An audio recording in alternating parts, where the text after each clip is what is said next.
Well, on the day of the tornado,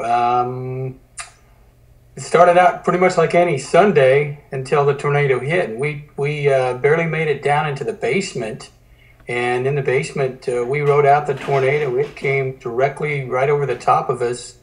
Vortex was right on top of the house. And after it passed, we came out to what you could describe as a major disaster area, worse than like a war zone. And I was totally unprepared for what I saw, because when we came up out of the basement, it was just devastation as far as you could see. And there was just no way to really even prepare for it. I went down in the basement and told my family, I said, think of the worst thing you've ever seen, whether it's been on TV or an old war movie or something you've seen on the news, whatever it is, and then try to imagine that 10 times worse, because that's what you're going to see when you walk up those stairs.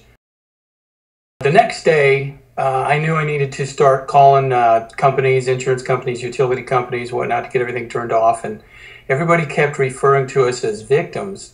And I didn't really want to see myself as a victim as much as a survivor, maybe even a refugee. So I took a can of spray paint and spray painted a couple of messages on the walls that were still standing, just to inspire people and kind of give people the little bit of encouragement that, this is a nasty thing, but we got it to do, so let's try to do it and do the best we can. And one of those messages was directly to the volunteers who kept coming in droves. It just, they just kept coming and coming and coming. And I couldn't thank all of them, so I wanted to put a message on the house of thanks and let them know how much I appreciated them, how much we cared about them.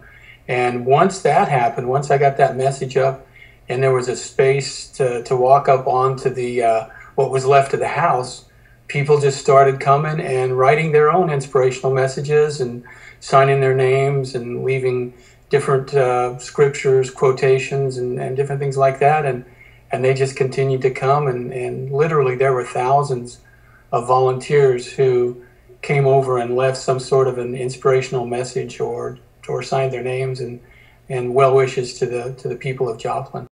You couldn't read the messages without tearing up. I mean, they were just so emotional, and there was so much goodwill and so much love in those messages. So it was hard for me. It still is. So everything was so devastated, and there was debris everywhere and sludge and just nasty stuff everywhere.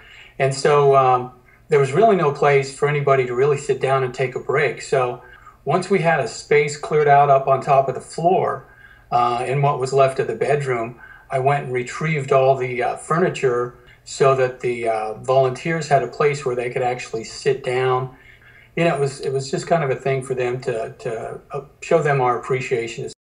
When we were down in the basement and the tornado was right above us, we all considered that might very well be the end, that our last few minutes on Earth might be coming to an end. And then when it passed over us and you could hear it going off in the distance, that made everything change for us. It put things into a different perspective, because then we knew that the things that were most important in our lives, like our lives and our family and those we cared about, we had been spared. And so the things that were materialistic to us didn't really matter anymore, because we knew we could either A, do without it, or B, replace it. And the things that we couldn't replace, we still had. So it really put things in perspective. And then to go back out, and people ask us that, how do you keep coming back to this war zone day after day and keep plodding along and cleaning up and have a smile on your face? And it was easy because, we knew that we'd been blessed in that we were still alive, and the people who were most important to us were still there too.